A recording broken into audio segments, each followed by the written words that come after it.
Topic that's really taboo in the men's health world. Today we're going to talk about celibacy, which is abstaining from sex. A lot of guys want to know exactly how does not having sex actually affect my body? Am I going to be the same? Am I going to feel the same? Exactly what's going to happen when I actually start having sex again? Today we're going to talk about that topic, but again, I want you guys to like, subscribe, and follow the channel so that we can give you more men's health topics just like this. Let's get started now. Before we can talk about what happens when you don't have sex, we have to talk about exactly what happens inside your body when you do have sex. Whenever you're about to ejaculate, which is called the ejaculatory process, what happens is your body shoots semen through your urethra. I want you guys to know that your urethra is actually a tube that's in the middle of your penis. It's the same tube that actually allows you to urinate. So keep that in mind when we're talking. Whenever your body actually shoots that semen through that urethra, it actually shoots the semen through your urethra at 30 miles per hour. So tell anybody at the end of that to make sure that they wash their eye.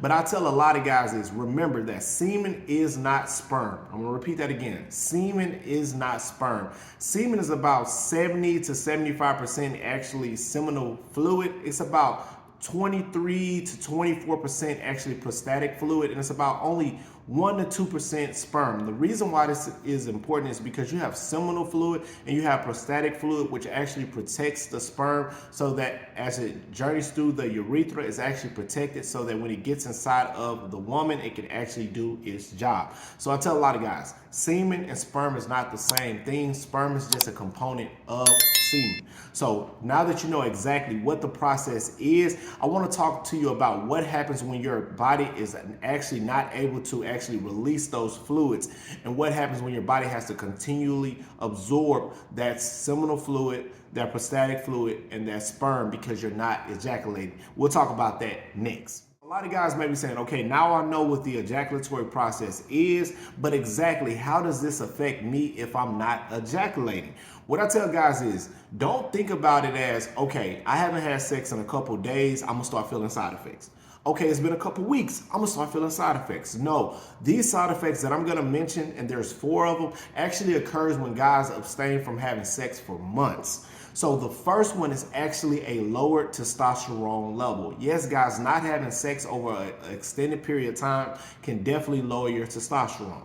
The reason why is because testosterone aids in the production of sperm.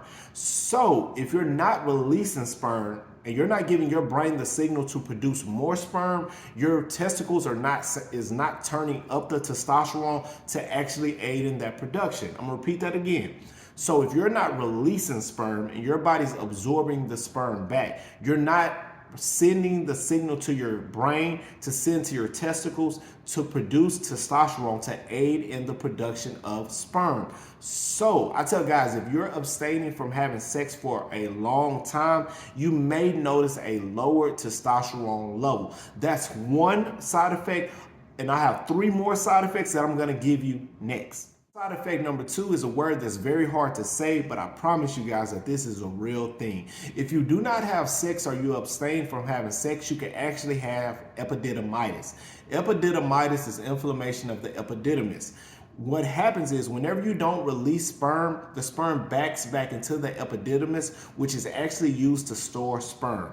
So if you're not ejaculating, you're not getting rid of that sperm is coming back into the epididymis, which it was not re-invited, and it causes that epididymis to swell. Whenever that epididymis actually swells, you have the term epididymitis. Remember, any word that has itis on it means inflammation. So you have inflammation of the epididymis. This can actually cause sacral pain, which is a pain in the buttocks or a pain in the groin area. So I tell a lot of guys, if you're not abstaining from sex and you're not actually ejaculating, meaning if you're not masturbating, if you're not releasing that sperm, it can cause that backflow into the epididymis, which can cause epididymitis, which can cause discomfort and pain. Potential side effect number 3 is very similar to epididymitis. It's actually prostatitis. Prostatitis is, remember, itis. Inflammation of the prostate. If you remember when I was telling you guys about the ejaculatory process, I told you that you have prostatic fluid. So if you're not ejaculating, that fluid is not being released from the prostate to help protect the sperm. So if you're not releasing that fluid, it backs back into the prostate, which causes inflammation of the prostate gland. And the way that you'll know that if you have inflammation of the prostate gland, and here's a visual of the prostate. Remember that the prostate gland actually surrounds the urethra. Remember, the urethra is where you urinate, and it's also where semen is released. That prostate will start to inflame over your urethra, which will cause difficulty or painful urination. So guys, being celibate and not actually ejaculating can cause fluid from the prostate gland to go back into it, to cause it to inflame, which can cause it to actually kind of constrict on the urethra, which causes painful urination. Potential side effect number 4 is actually a decrease in sexual function or a decrease in sexual performance. It's just me and you talking, guys. If you don't use it, you gonna lose it.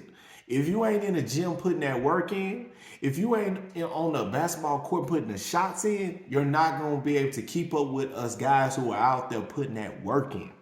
So I tell guys, if you're gonna not have sex, don't be shocked if the first few times you do have sex after being celibate for a while, you are a quick gun or a quick trigger. So I tell guys, a decrease in sexual function can occur, and if you go too long without having sex, you can actually have erectile dysfunction.